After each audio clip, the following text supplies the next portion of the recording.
Namaste learners, I am going to explain today about the electric flux and these topics. These are the very important topics where we study about the electric flux, Gauss's theorem, Gaussian surface and more. And one is important application of Gauss's theorem. Now first I started from the topic area vector. Area vector is a scalar quantity. Area is a scalar quantity, and vector means in previous lecture I have discussed a small area is vector quantity and whole area is a scalar quantity, and that's why always direction of area is perpendicular to the surface. It is also known as normal to the surface, and that's why ds is a small area and ds n cap is the area vector.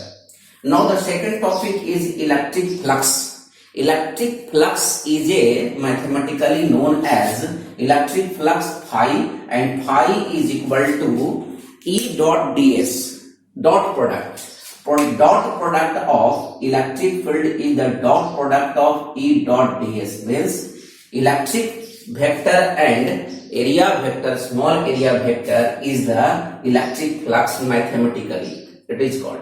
But by definition, the total number of electric lines of force crossing the surface in a direction normal to the surface means this is the electric field and this is the area vector, or this is the angle between area vector and theta is the angle between E vector and ds vector. Simply E vector and ds vector, this is that. And that's why when we apply the component method, means the E cos theta is the component of E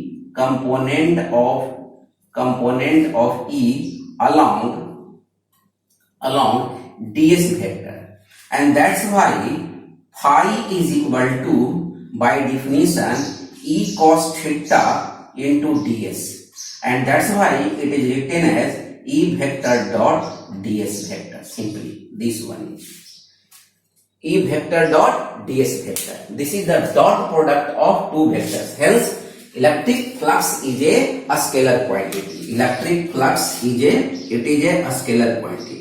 It is a scalar quantity because it is a dot product quantity, and its value depends upon the angle theta. Value depends upon cos theta. Means if area vector and electric field both are in parallel direction, then phi become E of ds, means maximum. If it is in opposite direction, suppose that electric field in this direction and area vector in this direction, both are in opposite direction, then phi is equal to minus ds. And if in some cases, if electric field and magnetic field both are perpendicular to each other, then phi is equal to E ds cos 90 degree, means 0. Then by the definition of the electric flux, it is maximum E ds, it is minimum minus ds, and it also be 0. And one important thing is also unit and dimension of this physical quantity. It is a scalar quantity, and unit dimension is just like E phi equal to E ds, and it is Newton by Coulomb, it is meter square. Then its unit is Newton per Coulomb, F equal to QE. From here F equal to QE, then E barabar E F by Q, means Newton per Coulomb, and it is Newton per Coulomb or Newton meter square per Coulomb. This one. Or one unit is also E equal to also dV by dr, means volt per meter. Then volt per meter into meter square. Then unit is volt meter. Then two units are used here, one is voltmeter and one is the voltmeter and other is Newton meter square, Coulomb square. This and this both are commonly used in for the electric flux. There are 2 units. And one thing also dimension. So phi is equal to F by Q I into ds. F is mlt minus 2 by it into L square, means area square. It becomes mlq and t minus q of I inverse 1. This is the dimension of flux. Simply mlt minus 2 for force and it for charge, and ds is the L square. Then L and L square and L is LQ, M is M, and Ts minus 2, and this one is the in the numerator, then becomes minus 1. Minus 2 and minus 1 is equal to minus 3, this becomes minus 1. Then final dimension is MLQ, T minus Q, I minus 1. This is the complete introduction of electric flux. And one more important topic is Gauss's theorem.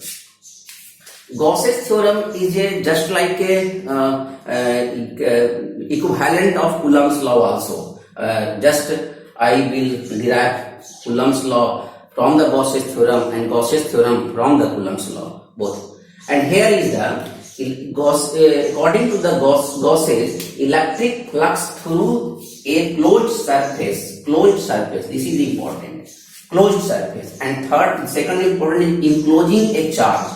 किसी भी charge को अगर कोई close surface pack कर लेता हो, जैसे एक स्फीयर के सेंटर पे कोई चार्ज रखा हो, या किसी माचिस के डिबिया के अंदर रखा हो, या कोई ऐसा सरफेस जो क्लोज सरफेस हो, तो उस केस में फ्लक्स कहता है, गॉसे कहे थे क्या कि फ्लक्स, टोटल फ्लक्स जो होगा वह Q enclosed by epsilon naught होगा. मतलब phi is equal to 1 by epsilon naught Q enclosed. This is the important. Q enclosed.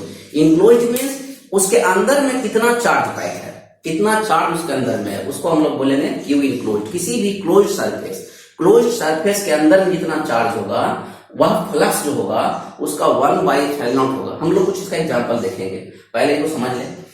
तो मैथमेटिकली हम कह सकते हैं कि electric flux from the definition E vector dot ds, और एक सिंबल देख रहे होंगे आप लोग, एक सर्कल का सिंबल है. सर्कल का सिंबल के मतलब कि क्लोज्ड सरफेस का हम बात कर रहे हैं, और नीचे में S लिखा हुआ है, मतलब सरफेस का बात कर रहे हैं. अगर कोई इस तरह से करके लीनियर दे दे, मतलब ये क्लोज सरफेस क्लोज है लेकिन ये लीनियर है, लेकिन यहाँ पर क्लोज है और क्या है, सरफेस है. इसलिए इस सिंबल से डरना नहीं है. बस ये सिंबल रिप्रेजेंट करता है दो चीज का, कि हम सरफेस का इंटीग्रेशन करना चाह रहे हैं और क्लोज्ड होना चाहिए, ओपन नहीं होना चाहिए. सरफेस भी ओपन होता है लेकिन सरफेस भी ओपन नहीं होना चाहिए, क्लोज सरफेस होना चाहिए, इसीलिए इसका सिंबल दिया हुआ है. तो phi equal to closed surface का इंटीग्रेशन E डॉट ds, मतलब एक छोटा सा पार्ट का पहले फ्लक्स निकाल लेंगे और प्रॉपर लिमिट लेकर के इंटीग्रेट कर देंगे. तो इससे हमको क्या क्या मिलेगा, एक तो टोटल फ्लक्स मिल जाएगा. टोटल फ्लक्स जब मिल जाएगा तो उसके हेल्प से हम अलग अलग सिस्टम का चार्ज डिस्ट्रीब्यूशन का हम निकाल सकते हैं इलेक्ट्रिक फील्ड. जैसे E डॉट ds निकालेंगे, इससे इक्विवेलेंट, बस दो ही फॉर्मूला याद रखना है. एक बहुत अच्छा है ये कि suppose phi is equal to E vector dot ds and another phi is equal to 1 by epsilon naught Q enclosed. If these two formula we can derive many relations or many things from these two equations only. One is mathematically derived flux and other is the Gauss's theorem. Both are equating each other and find the value of electric field and flux and so on. One important thing is also Gaussian surface. Gaussian surface is a closed surface. This is also a closed surface around a charge distribution. कोई भी charge distribution, charge मतलब कि ये rod है, ये भी charge distribution है. कोई सरफेस है, कोई स्फीयर है, उस पर चार्ज रखा हुआ है, वो भी चार्ज डिस्ट्रीब्यूशन है. अगर कोई क्यूब है, क्यूब पे सरफेस है, वो भी चार्ज डिस्ट्रीब्यूशन है. तो उसके अंदर में कितना चार्ज है उसको हम लोग इनक्लोज चार्ज कहेंगे. लेकिन यहाँ गॉसियन सरफेस कहता है एक ऐसा क्लोज सरफेस जिस पर कि इलेक्ट्रिक फील्ड कांस्टेंट हो और इलेक्ट्रिक फील्ड लाइंस और इलेक्ट्रिक फ्लक्स परपेंडिकुलर हो सरफेस पे, तो वैसे सरफेस को, वैसे क्लोज सरफेस को हम लोग गॉसियन सरफेस कहते हैं। लेकिन यहाँ पर एक बात हो सकता है कि हम यहाँ लिखे हैं कि electric field intensity is same at all points, ये लिखा हुआ है इसमें, लेकिन गॉसियन सरफेस हो सकता है कि कुछ डिफरेंट भी हो, लेकिन हम लोग अपने सुविधा के लिए वैसा गॉसियन सरफेस को सिलेक्ट करेंगे जो कांस्टेंट हो उस पर इलेक्ट्रिक फील्ड, ताकि डेरिवेशन करने में हम लोग को कोई ज्यादा टफ इंटीग्रेशन ना करना पड़े। इसलिए हम लोग जब भी मानेंगे तो इलेक्ट्रिक फील्ड कांस्टेंट वाला गॉसियन सरफेस मानेंगे। Okay, I have drawn too many cases for finding the electric flux in different ways. The first case, this is the outward, means the electric flux is here positive, but it is inward, then electric flux here is negative. Here inside the surface in a sphere, put in a electric field में sphere रखा हुआ रहे तो इसके अंदर में Q enclose है वो 0 है, इसलिए स्फीयर के अंदर में कोई भी तरह का फ्लक्स नहीं होगा। सिमिलरली यहाँ भी वही बात है कि Q इनक्लोज यहाँ 0 है, इसलिए यहाँ भी फ्लक्स क्या होगा 0। क्यों ऐसा हो रहा है? क्योंकि हम फ्लक्स का जानते हैं कि Q इनक्लोज बाई एप्सिलॉन होता है।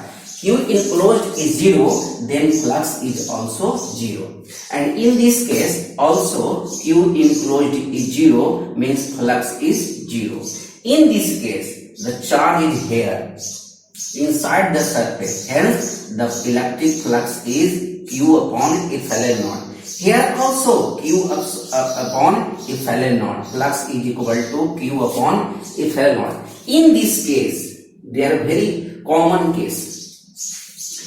It is a cube, and electric flux in this case, just like a phi is equal to what? Phi is equal to Q by epsilon naught. And from each surface it is equal to, from each surface is equal to 1 by 6, means Q by 6 epsilon naught.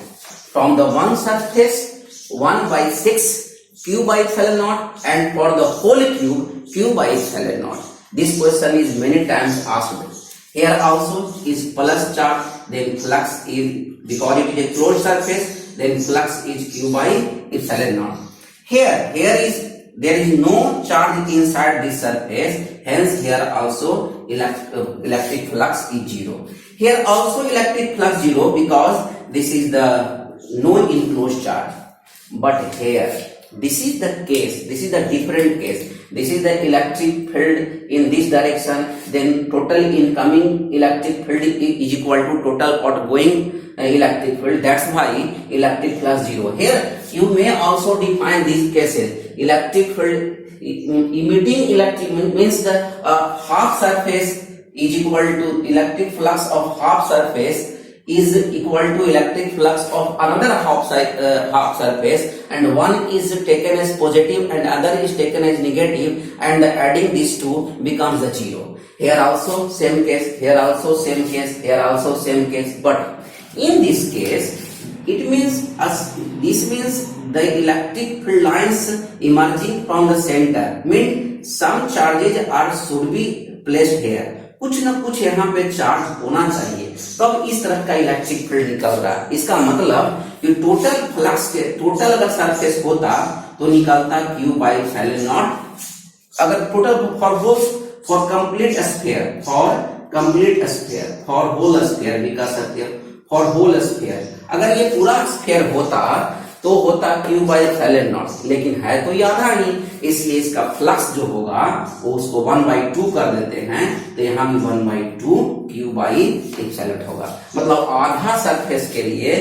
तो इस तरह से आप different cases में electric flux का value आप निकाल सकते हैं from the Coulombic with the help of Coulombic force. For this I consider a sphere and this is a suppose that a point charge plus Q, and Consider a small area vector, a small area, this one is the ds. Okay, then electric field lines is from this to this is perpendicularly outwards. This is the E vector. E vector, this is the radius, and you consider in between the this one is the ds vector and perpendicular ds vector. Then electric field at point P is electric field at point P. Electric field at point P is equal to 1 by 4 pi epsilon naught q by r square. Okay, you may write is a vector in this way also, and flux is equal to E vector dot ds vector, means d phi. This is the d phi. This is not a total flux. This is the d phi. D phi is this E vector dot ds is equal to d phi in a small area. And अगर कुछ पिछले topic में छूट गया होगा, ये ध्यान रखिएगा कि E vector dot ds जो है हम लोग स्मॉल फ्लक्स बोलते हैं, यानी flux, electric flux in a small area, electric flux in a small area.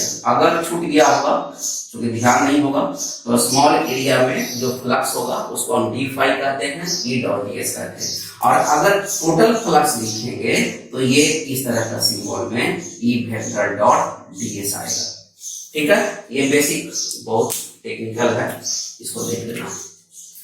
तो D phi equal to E ds, then D phi is equal to e 1 by 4 pi epsilon naught, and first of all e ds cos 0 degree, e ds cos 0, because e vector and ds vector both are in same direction, that's why e cos 0. Then e ds, e is constant, and then phi is equal to integration of e ds.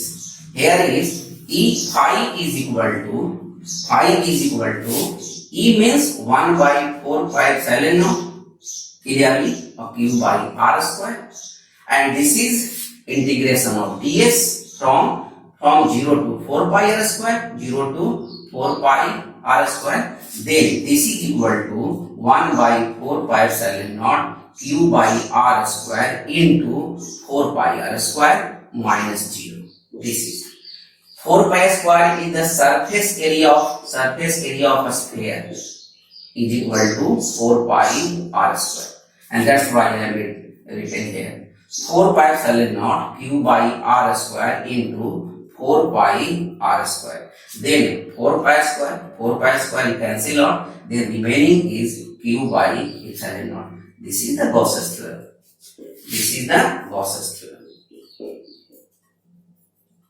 Very simple.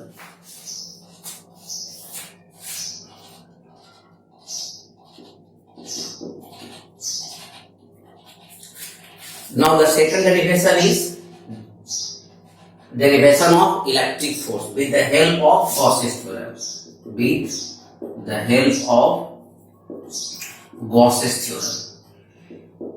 Gauss's theorem के मदद से हम electric कैसे निकालते हैं उसको भी देख लेते हैं हम लोग. सपोज एक स्फीयर लीजिए, उस स्फीयर का रेडियस आप r ले लीजिए, और कहीं भी मान लीजिए r को, कहीं भी r मान लीजिए, और एक छोटा सा एरिया कंसीडर कीजिए इस स्फीयर पे. वह एरिया क्या होगा, परपेंडिकुलर इस तरह से होगा, ठीक, और चार्ज यहाँ रखा हुआ है, और तो इलेक्ट्रिक फील्ड भी जो होगा इसी डायरेक्शन में इलेक्ट्रिक फील्ड भी होगा, दोनों का डायरेक्शन क्या होगा, सेम होगा. तो फ्रॉम गॉसेस थ्योरम क्या कहते हैं, फ्रॉम गॉसेस थ्योरम ये गॉसेस साहब बोले थे क्या कि फाई जो होगा, जितना चार्ज इंक्लोज है वह 1 by epsilon naught टाइम्स होगा. ये गॉसेस साहब है, ठीक है. दो ही काम करना है अभी के टॉपिक में, जो अभी चल रहा है उस टॉपिक में दो ही काम करना है. एक तो गॉसेस थ्योरम से लेना है, first you consider the Gauss's theorem, and second electric flux calculated by the mathematical formula, that is which formula, then E vector dot ds vector. These two formula gives all things Okay, then from E vector dot ds means q by epsilon naught. E ds is supposed from equation 1 here to 2, then here written from equation 1 and 2 simply, then q by epsilon naught E ds cos 0 degree, because E vector and ds vector both in same direction, then q by epsilon naught is equal to EDS integration, surface integration. Then E is constant, as you know, at each point electric field is constant. This is the Gaussian surface. That's why electric field is constant. And हम इसको बाहर ले लिए. क्यों बाहर लिए? क्योंकि ये टर्म क्या है? कांस्टेंट है, इसलिए इसको बाहर ले लिए. तो जो इंटीग्रेशन का जो फॉर्मूला होगा सिंपली वह हो जाएगा 4 pi r square. Means electric field निकल गया आपका, r स्मॉल लिए हैं तो यहाँ पे स्मॉल ले लें, तो इलेक्ट्रिक फील्ड का जो फॉर्मूला हो गया वो आ गया ये. अब कूलम्ब्स लॉ कैसे प्रूफ होगा? तो कूलम्ब्स लॉ यानी कि force at charge this, suppose that here charge is q2, then force at q2, suppose q2, then it becomes force is if q2 into e. q2 means q1 is somewhere, just suppose that q is q1, then force is equal to q2 into 1 by 4 pi epsilon naught and q by r square. This is equal to 1 by 4 pi epsilon naught q1 q2 by r square. This is the Coulomb's law. This is the electric force, formula of electric force. Formula of electric force, as you know. Once again, I repeat it. Just एक आप sphere मानो, sphere मानने के बाद छोटा सा एक area काट लो. इस एरिया को हम लोग कहते हैं ds, छोटा सा एरिया ले लिए. और चूंकि ds होता है नॉर्मल है और इलेक्ट्रिक फील्ड भी गॉसियन सरफेस के परपेंडिकुलर होता है, ये गॉसियन सरफेस है और ये स्फेयर है. ये मत समझिए कि रिंग है ये. This is not a ring, this is a sphere. Sphere and at each and every point electric field is constant. That's why be put out from the integration E, because E is a constant. Here E is constant. Here E is constant. You remember it, constant. तो constant है, इसको हम बाहर ले आए, तो ds का value जो होगा वो होगा 4 पाई r स्क्वायर. जस्ट उसको इंटीग्रेट करके लाए हैं, इलेक्ट्रिक फील्ड निकाल दिए, फोर्स का वैल्यू जो लाना था वो आ गया और ये हो गया आपका इलेक्ट्रिक फोर्स. तो गॉसेस थ्योरम को हम इलेक्ट्रिक फोर्स के हेल्प से डिराइव कर सकते हैं और गॉसेस थ्योरम को भी इलेक्ट्रिक फोर्स को से हम डिराइव कर सकते हैं. दोनों सिमिलर चीज है, इसीलिए कोई एक नया चीज नहीं है. लेकिन हाँ, इसमें एक समझने वाली बात है.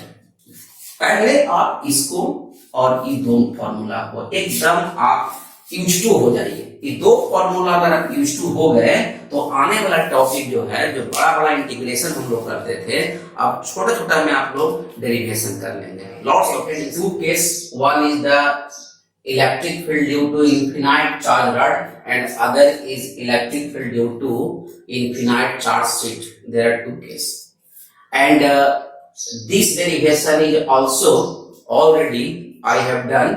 Just you see the I button and click here and read the integration method of this case. Okay, it's my suggestion. And here is I am going to find the electric field due to infinite charge sheet with the help of Gauss's theorem, and this is too easy. Okay, just I consider an area as it is, a small area. Then from this electric field in this direction. Okay, and area vector is also here, and here is suppose that this is area vector and here is the electric field. Then this is the 90 degree. Then for this purpose E ds cos 0 degree, cos 90 degree, and this becomes 0. Here is also ds vector, a small area ds vector, a small area ds vector, and electric field in this direction. Then angle is 90 degree. Then here is phi 2 is equal to E ds 90 degree, E ds cos 90 degree, and it becomes also 0. And there is no electric flux for here and no electric flux here. Only electric flux due to the curved surface. Electric flux due to curved surface. Curved surface. Then mathematically, first I calculated it mathematically. Mathematically, how? Mathematically means phi is equal to integration of E ds vector. This is the surface enclosed integration EDS. And as you know, EDS cos 0 degree, and E vector is constant. Then because everywhere at the surface is E, everywhere at the surface is E, and that's why I consider it the constant and put out, and this is the ds, closed surface. And the closed surface is the area of cylindrical curved surface area. Curved surface area of cylinder is, as you know, 2 pi RL. This is 2 pi RL. RL is from 0 to suppose L, then it is 0 2 pi RL. This is the ds, this is ds 2 pi RL. Then this one is 2 pi RL. This becomes electric flux E into 2 pi RL, equation number 1. From Gauss's law, okay? From the Gauss's law is equal to phi equal to Q enclosed by epsilon naught. These two equations. Simple way. Then from equation 1 and 2, we get E into 2 pi RL is equal to Q enclosed by epsilon naught. Therefore, E vector equal to 1 by 2 pi epsilon naught, and it is 2 pi epsilon naught, and this is RL.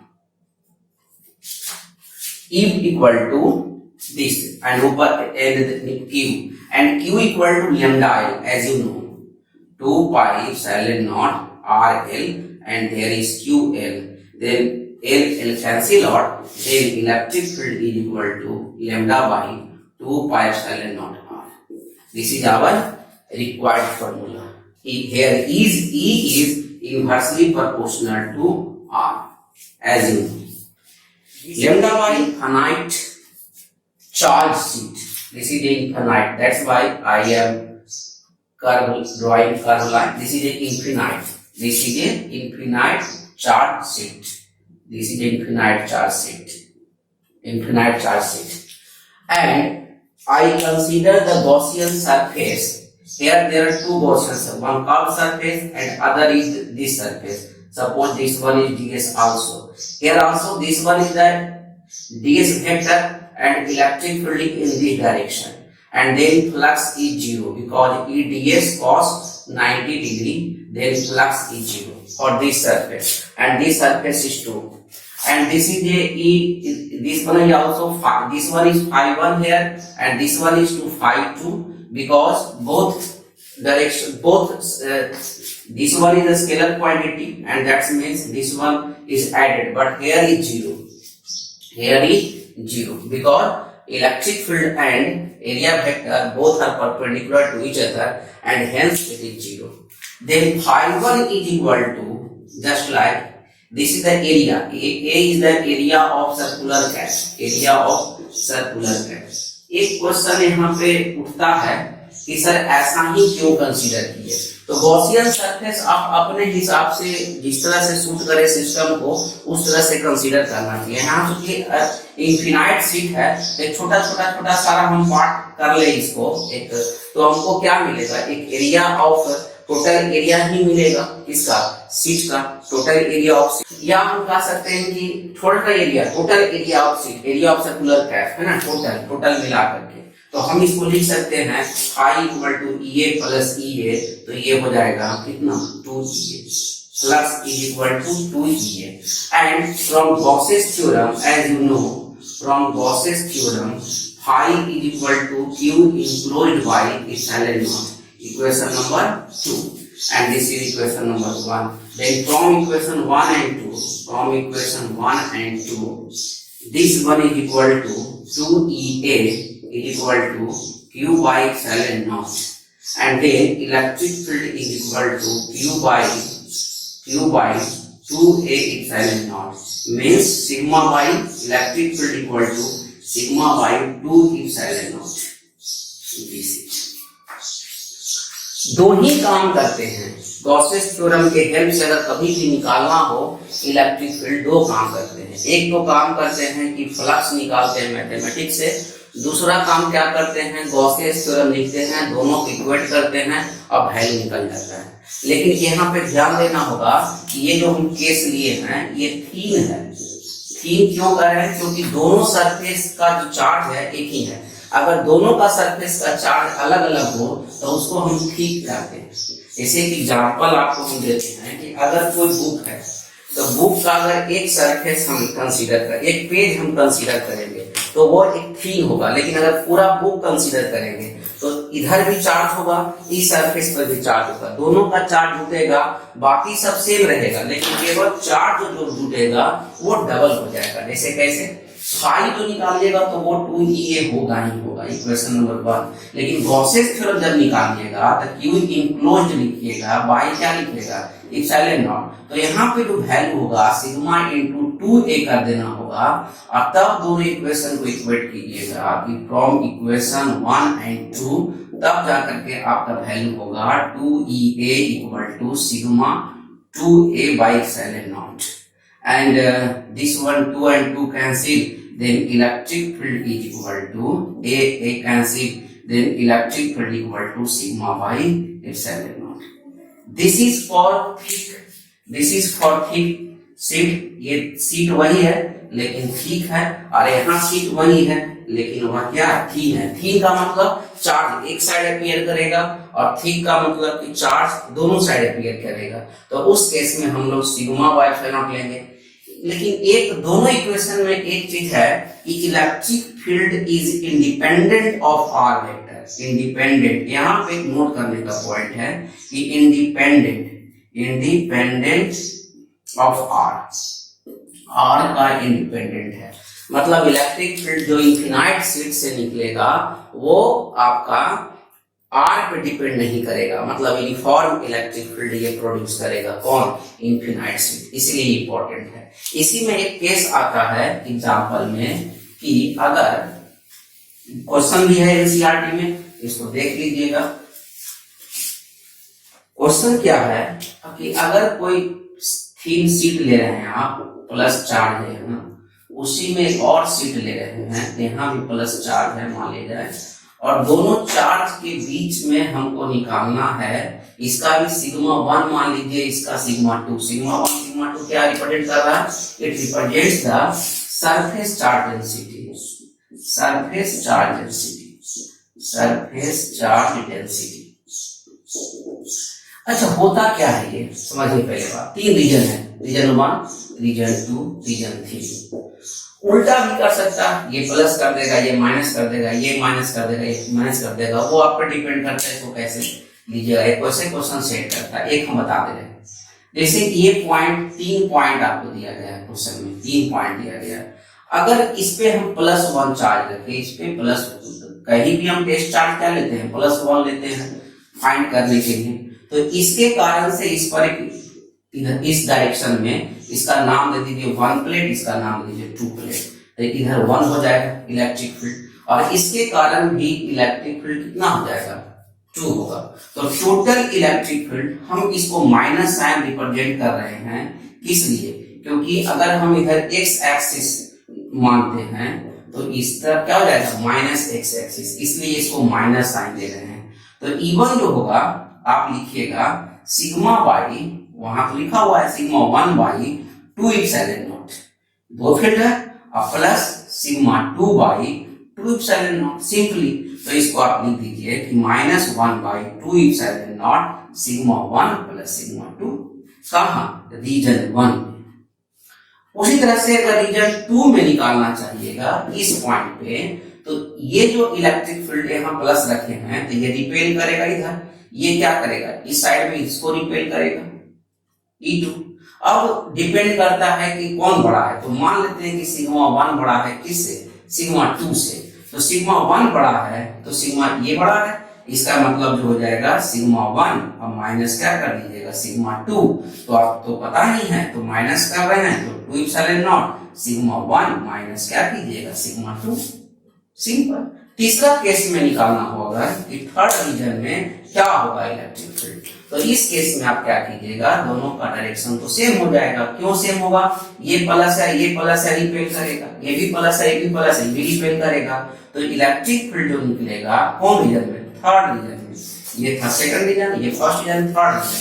तो यहाँ E1 plus क्या कर दीजिएगा E2 और 1/2 epsilon not common कर दीजिएगा और sigma 1 plus sigma 2। अब क्वेश्चन में ट्विस्ट कर सकता है, उसका अधिकार है, करेगा। इसको प्लस कर देगा, इसको माइनस कर देगा, हो सकता है कभी इसको माइनस कर देगा, इसको प्लस कर देगा। तो आप वहां पे देखिएगा, हो सकता है कि दोनों को सिग्मा सेम कर दे, सिग्मा इक्वल टू सिग्मा 2 कर दे, सिग्मा 1 इक्वल टू सिग्मा 2 कर देगा। तो इलेक्ट्रिक फील्ड यहाँ 0 हो जाएगा, यहाँ इलेक्ट्रिक फील्ड डबल हो जाएगा, यहाँ पर इलेक्ट्रिक फील्ड डबल हो जाएगा। तो आपको देखना होगा कि क्वेश्चन क्या देता है। फिजिक्स में बार बार कहा जाता है कि क्वेश्चन जो है वो डाइवर्सिटी होता है क्वेश्चन का, वो अलग अलग थोड़ा थोड़ा कभी आर चेंज कर देगा, कभी चार्ज चेंज कर देगा, कभी इलेक्ट्रिक फील्ड चेंज कर देगा, कभी केस चेंज कर देगा, है ना। तो इस तरह से आप क्वेश्चन को सोल्व कर सकते हैं with the help of Gauss's theorem. The electric field due to a spherical shell. A spherical shell means hollow. एक स्फीयर है जो हॉलो है, ये सेंटर है और ये पूरा इस पे चार्ज जो रखा हुआ है वो क्यू रखा हुआ है, टोटल चार्ज, ठीक है। क्यू चार्ज हम मान लेते हैं कि टोटल पे कितना चार्ज रखा हुआ है। और ये स्फीयर है, इस बात को ध्यान रखिएगा, ये कोई रिंग नहीं है, ये स्फीयर, ठीक है। ये स्फीयर ठोस नहीं है, हॉलो है, अंदर में कुछ नहीं है। ऐसे इसको देने से उसका कंफ्यूज कर जाए, लेकिन ये हॉलो है, हॉलो सेल। एक बात ध्यान रखिएगा, ये हॉलो है। ये छोटा सा बात होता है जो तंग करता है, कंफ्यूजन क्रिएट करता है। ये हॉलो है, इसमें कुछ नहीं है, लेकिन सरफेस है और एक गेंद जैसा। तो अब इस पे क्या करना है, इसमें 3 केस है। पहला केस है कि बाहर में इलेक्ट्रिक फील्ड क्या होगा, सरफेस पर इलेक्ट्रिक फील्ड क्या होगा और यहाँ पे इलेक्ट्रिक फील्ड क्या होगा। इसको हम नाम देते हैं PQR। केस 3 केस है। तो केस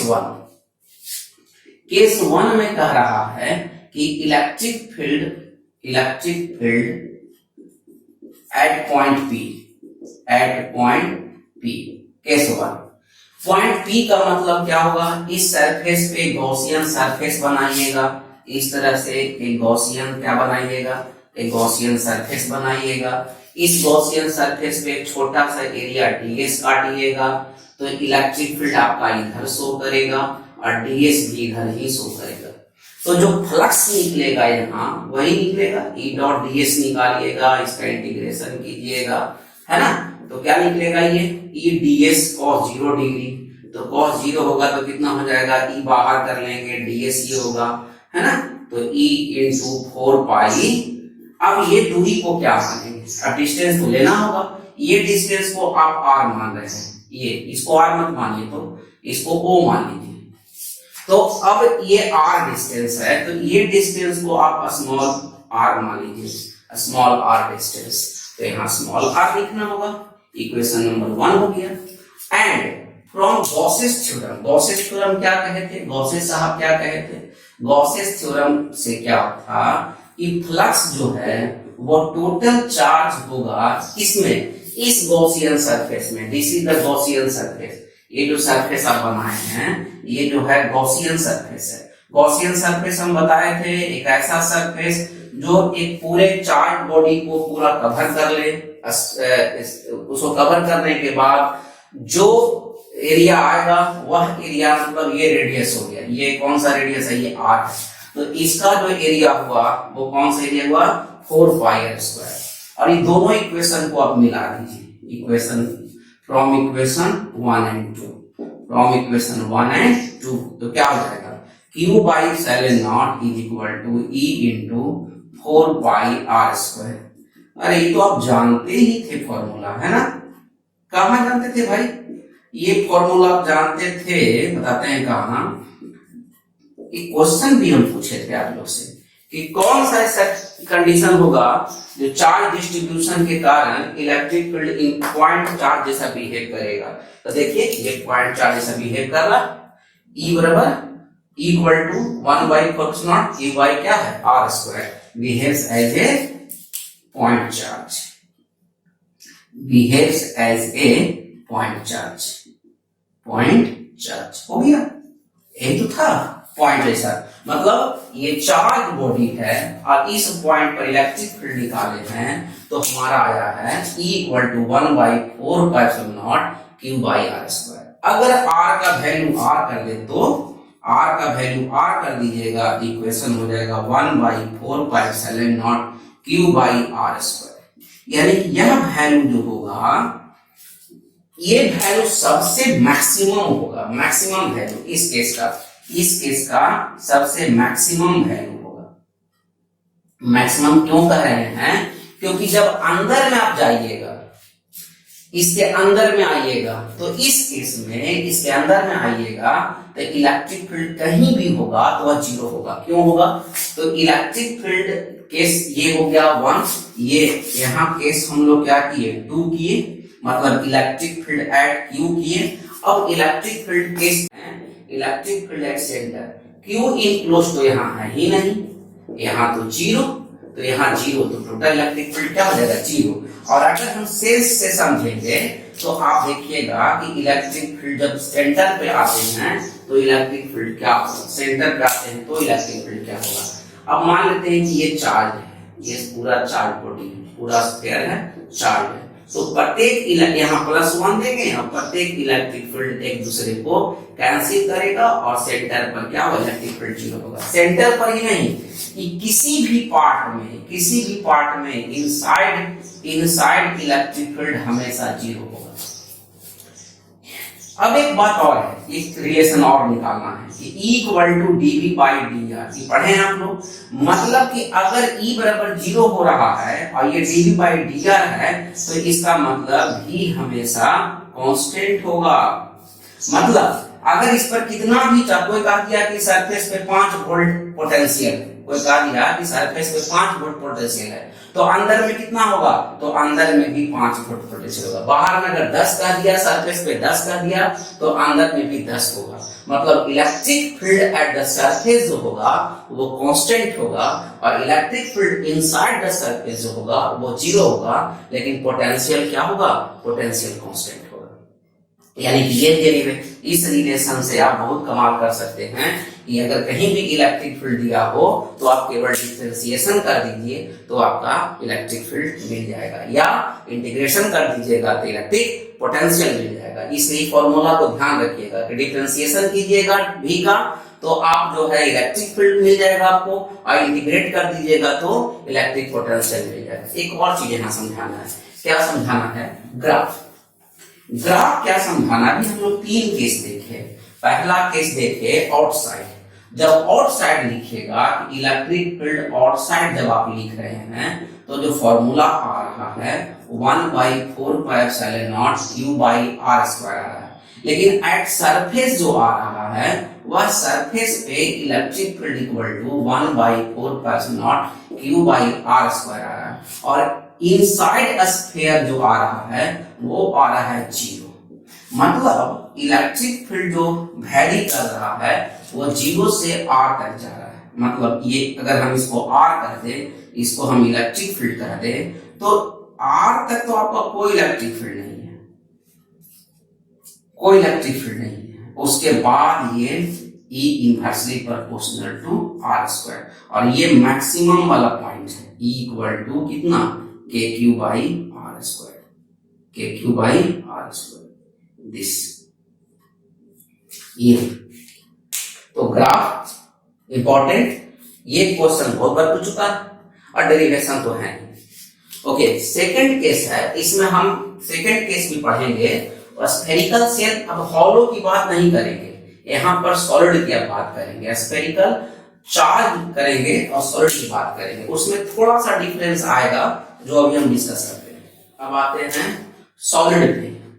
सपोज मान लीजिए कि ये स्फीयर है आपका, ठोस है, सॉलिड है, इसमें कोई है नहीं, और चार्ज इस पे आप Q दे रहे हैं। लेकिन एक सवाल यहाँ है, चूंकि ये चार्ज है तो, और चार्ज है और नॉन कंडक्टिंग समझिए, कहीं कहीं ठोस है तो कहीं कहीं अंदर भी चार्ज होगा। ये बात को यहाँ कंसीडर करना है कि चार्ज, टोटल चार्ज है वो सरफेस पर ही नहीं है, वो अंदर में भी चार्ज कहीं कहीं है। तो ये सेंटर हो गया O और ये R हो गया रेडियस। तीन केस वैसा ही होगा, पहला P दूसरा Q। तो आपको हम P नहीं बताने वाले हैं क्योंकि अभी बता चुके हैं, 4 pi epsilon naught Q by R square, ये बता चुके हैं। Q भी बताने वाले नहीं है क्योंकि ये भी सेम है, 4 pi epsilon naught Q by R square. हम थर्ड केस पर जिक्र करेंगे, P Q पर जिक्र नहीं करेंगे। थर्ड पे क्या, थर्ड कहीं पे हम इस पॉइंट को हम ले रहे हैं, ठीक है, इस पॉइंट पे ले रहे हैं और इसको हम R मान रहे हैं, और ये आपका गॉसियन सरफेस है, this one is the Gaussian surface, ठीक, ये गॉसियन सरफेस है। तो इस पॉइंट पे हम एक छोटा सा कट लगाएंगे जो ds होगा, और इलेक्ट्रिक फील्ड कहाँ होगा, बाहर की ओर होगा। तो मैथमेटिकली जो है, मैथमेटिकली आप लिखिएगा d phi equal to E vector dot ds लिखिएगा। तो टोटल फ्लक्स, या इसी में हम बात करेंगे तो E ds कितना हो जाएगा, cos 0 डिग्री, तो ये हो जाएगा आपका E ds। अब d फाई इक्वल टू जो है ये आपका कहलाएगा कितना, E तो कांस्टेंट होगा, इस सरफेस पर कांस्टेंट होगा, बात सही है, और ये ds होगा, यस। लेकिन एक क्वेश्चन है, इसको अभी हम छोड़ देते हैं, इस पर भी चर्चा नहीं करते। एक क्वेश्चन है कि इस पर चार्ज कितना होगा। सबसे मूल प्रश्न यही है कि इस सरफेस पे कितना चार्ज होगा। क्योंकि इलेक्ट्रिक फील्ड तो हमको लिखना है, तो इलेक्ट्रिक फील्ड लिखना हुआ तो चार्ज लिखना होगा। क्योंकि Q जो है, Q जो चार्ज है टोटल बॉडी पे है, charge on whole sphere, charge on whole sphere. तो जो इनर जो कंसीडर किए हैं Q dash, charge on considered sphere, ये तो बात है कि वो जो कंसीडर किए हैं उस पर चार्ज Q डैश है। तो हम लोग बहुत दिनों से निकालते आ रहे हैं, मानते हैं कि सपोज 4/3 पाई R क्यू वॉल्यूम में अगर चार्ज Q है तो यूनिट वॉल्यूम में चार्ज होगा Q by 4/3 pi R Q, और 4/3 पाई R क्यू में कितना चार्ज होगा, तो हम लोग निकालते हैं कि Q by 4/3 pi R cube into 4/3 pi R cube, means 4/3 pi से कैंसिल हो गया, यानी कि Q dash is equal to हम लोग लिखेंगे Q into R cube by R cube. This is Q dash, this is the Q dash. Then the value of, then this becomes phi is equal to E into 4 pi R square. Equation number 2. Equation number 1 or 2 given. And from Gauss's theorem, it becomes phi equal to Q dash by epsilon naught, means Q dash is equal to Q into R Q by R Q, okay, equation number, and by epsilon naught, this is 3. From equation 1 and 2, from equation 1 and 2, again 1 and 2, this becomes E into 4 pi R square is equal to Q R Q by R Q epsilon naught. Then electric field is equal to 1 by 4 pi epsilon naught, and this one is R by R Q, and one is Q. This is electric field here. The first time electric field is directly proportional to R. This is the first. 1 by 4 pi naught Q R by R Q. The graph is important in this case, and the graph is suppose this is x axis, this is y axis, on this is the center. Then electric field outside is equal to 1 by 4 pi epsilon naught Q by R square. No confusion. at surface is equal to 1 by 4 pi epsilon naught q by r square, and inside is equal to 1 by 4 pi epsilon naught q r by r square. So r cube, this one is the r cube. Dimensionally correct because here is r cube, 1 r is cancelled there, that's why it is. And now the graph is at outside is q r by, means if r equal to 0, so E equal to 0, means here electric field is 0. In this axis electric field 0, then here electric field. As r increases, the electric field is also increases, directly proportional. Here E directly proportional to r, then graph is this. At the surface, it is the maximum value, and this value is kq by r square. And after that, this is decreasing as general case, this one.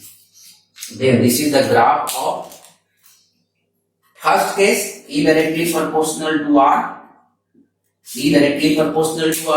from 0 to from the center. 0 means कहाँ? Centre से surface तक, ये surface हुआ, centre से surface तक directly proportional होगा, और surface जैसी बाहर जाए। ऐसा क्यों हो रहा है? क्योंकि ये चार्ज अंदर में भी है, अगर चार्ज अंदर में नहीं होता तो ये चीज नहीं होता।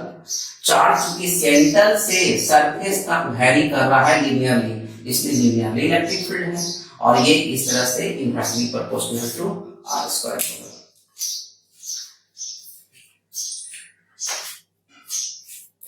Here I have written 10 points, approximately 9 points which is written, but I deal here 10 or 11 points. The first point is a charge conductor, ठीक है, या इलेक्ट्रॉन लूज करेगा या गेन करेगा। अगर चार्ज कंडक्टर इलेक्ट्रॉन को लूज करता है, मतलब वह हो जाएगा पॉजिटिवली चार्ज हो जाएगा तो पोटेंशियल इंक्रीज करेगा, और अगर कोई कंडक्टर इलेक्ट्रॉन को लूज करता है तो वह निगेटिवली चार्ज हो जाएगा और उसका पोटेंशियल ऑब्वियसली डिक्रीज करेगा। पहला पॉइंट। दूसरा पॉइंट, अगर कोई चार्ज बॉडी कंडक्टर इंडक्शन करता है तो उस पर चार्ज ट्रांसफर होगा, वह इक्वल एंड अपोजिट अमाउंट का होगा। तीसरा पॉइंट, एक है कोरोना डिस्चार्ज, टर्म है, कोरोना चला हुआ है फिजिक्स में, एक टर्म है कोरोना डिस्चार्ज। ये क्या कहता है? ये अगर कोई सरफेस जो एकदम पॉइंट का हो, इस तरह का शेप का हो, तो इस पर जो चार्ज होगा वो एयर में लीक करेगा। This phenomenon is called corona discharge. तभी होगा जब उस पर चार्ज डेंसिटी क्या हो, बहुत ज्यादा हो, बहुत हाई कब होता है? जब उसका एरिया या रेडियस जो भी कह लीजिए वो क्या हो जाए, बहुत पतला हो जाए, तो उस केस में चार्ज क्या करता है, एयर से लीक करता है। This is called corona discharge. One thing है, डाइलेक्ट्रिक कांस्टेंट किसी भी मेटल का इंफिनिटी होता है, नेक्स्ट पॉइंट है कि अगर कोई कंडक्टर है उसके नजदीक में अगर जाइएगा, है ना, मतलब आउटसाइड, उसके नजदीक में आउटसाइड में जो ये होगा इलेक्ट्रिक फील्ड होगा वो सिग्मा बाई एप्सिलॉन नॉट होगा, लेकिन उसके अंदर में 0 होता है। यही वजह है कि इलेक्ट्रोस्टैटिक शील्डिंग हम लोग कहते हैं। क्या कहते हैं इसको? Electrostatic shielding. This point is called electrostatic shielding. ये इलेक्ट्रोस्टैटिक शील्डिंग है। इलेक्ट्रोस्टैटिक शील्डिंग होता क्या है हम बताते हैं। इलेक्ट्रोस्टैटिक शील्डिंग क्या हो? अगर कोई कंडक्टर आप ले रहे हो, सपोज दैट दिस, इस तरह कंडक्टर ले रहे हो, और अगर ये कंडक्टर ऊपर से इलेक्ट्रिक फील्ड, इसको इलेक्ट्रिक फील्ड में आप रख दे रहे हैं इसको, तो ये इलेक्ट्रिक फील्ड इस मेटल, इसको फैराडे केज भी कहा गया कि इसके अंदर से होकर के कोई फील्ड लाइंस नहीं पास करता है, तो इसमें जो रखा हुआ ऑब्जेक्ट या व्यक्ति है वह सेफ हो जाएगा। इसके अंदर में जो कंडक्टर है ना, ये कंडक्टर है, इसके अंदर में जो भी व्यक्ति बैठा रहेगा या उसको कोई, जैसे कार में बैठना सेफ है बारिश के दिन में, क्योंकि जब इलेक्ट्रिक फील्ड क्रॉस करता है कार के बॉडी से तो उसके अंदर में नहीं प्रवेश करता है, कैविटी का फॉर्म कर देता है और वो जो है उसमें शॉक नहीं लगता है।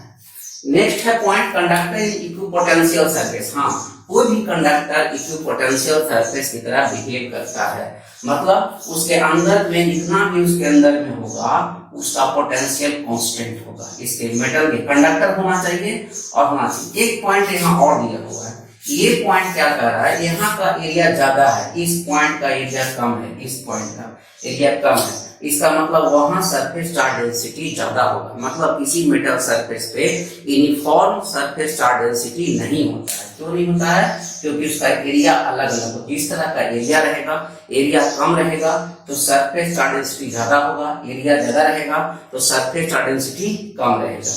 एक क्वेश्चन इसमें आता है, अगर कोई है इस तरह का कंडक्टर है, बीच में कैविटी है, तो कैविटी के अंदर में नहीं होगा इलेक्ट्रिक फील्ड। क्यों नहीं होगा? अगर यहाँ हम गॉसेस थ्योरम लगाएं तो Gauss's theorem equal to Q by epsilon naught, तो यहाँ ये Q तो यहाँ है नहीं, ये कैविटी के अंदर में चार्ज नहीं है, चार्ज नहीं है तो फ्लक्स नहीं होगा, फ्लक्स नहीं होगा तो इलेक्ट्रिक फील्ड नहीं होगा। इसलिए कैविटी के अंदर में इलेक्ट्रिक फील्ड क्या होता है? जीरो होता है। कोई भी कैविटी अंदर में होगा और आउटसाइड में होगा सिग्मा बाय एप्सिलॉन नॉट, इसके अंदर में भी नहीं होगा क्योंकि तो शिल्डिंग का केस आता है। कैविटी के अंदर में कोई चार्ज नहीं है, इसलिए इलेक्ट्रिक हम ये नहीं बना रहे हैं, हम एक कंसीडर किए हैं गॉसियन सरफेस। एक्चुअल में हम इसी के अंदर में लेंगे, ये कैविटी थोड़ा बड़ा कर देते हैं डायग्राम बनाने के लिए, कैविटी को थोड़ा बड़ा बनाते हैं, कुछ कैविटी ऐसा हो तो इसके अंदर में कोई चार्ज नहीं है, इसके अंदर में कोई चार्ज नहीं है, इसलिए यहाँ जो होगा कैविटी में जो होगा वह इलेक्ट्रिक फील्ड जीरो होगा। एक और पॉइंट है कि अगर मान लीजिए कोई कैविटी हो अंदर में और उसमें कोई चार्ज Q रखे और पहले से यहाँ Q है, तब फिर इंड्यूस होगा, यहाँ माइनस चार्ज होगा, यहाँ प्लस चार्ज होगा, उस तरह से फिर क्वेश्चन सोल्व होगा। एक क्वेश्चन शायद कहीं दिया होगा, देख लीजिएगा कि अंदर में अगर चार्ज रखा हुआ है तब यहाँ पर इंड्यूस होगा माइनस चार्ज और इस पर फाइनल चार्ज, तब आप यहाँ कह सकते हो इलेक्ट्रिक फील्ड होगा। सेकंड केस है, ये तो बता दी इलेक्ट्रिक फील्ड नॉर्मल। हाँ, ये बहुत बढ़िया पॉइंट है कि हमेशा नॉर्मल होता है, कोई भी कंडक्टर पे इलेक्ट्रिक फील्ड जो होता है वो नॉर्मल होता है। एक लास्ट पॉइंट है force per unit area. Force per unit area जो है ये निकालिएगा इस फॉर्मूला से, इसी को इलेक्ट्रोस्टैटिक प्रेशर भी कहते हैं। कहीं कहीं पे टर्म प्रॉब्लम करता है लेकिन टर्म बहुत सिंपल होता है, इसलिए उसको इलेक्ट्रिक प्रेशर कहते हैं, dF by ds। उसको आप लोगों का होमवर्क है, उसको डिराइव करके दिखाइएगा कि कैसे हुआ है। एक और केस है कि अगर किसी कंडक्टर को, चार्ज कंडक्टर को अगर आर्क करने से, मान लीजिए ये चार्ज कंडक्टर है, ठीक है, ये इंसुलेटेड है, आइसोलेटेड है चार्ज, इसको हम बोलते हैं isolated charge conductor, isolated charge conductor. एक ऐसा चार्ज कंडक्टर जो आइसोलेट किया हुआ है, उस पर चार्ज कितना है? Q है। लेकिन अगर इसी चार्ज कंडक्टर को अर्थिंग कर दीजिएगा तो इस अर्थिंग के कारण इसका भी पोटेंशियल क्या हो गया? जीरो होगा, क्योंकि हम लोग अर्थ का मानते हैं, इसको अर्थ कहते हैं। तो अगर हम अर्थ कर देते हैं तो उसका पोटेंशियल क्या आता है? जीरो हो जाता है। मतलब जो पोटेंशियल अर्थ का होगा वही पोटेंशियल कंडक्टर का होगा। तो आज हम लोग बहुत चीज डिस्कस किए एंड थैंक यू।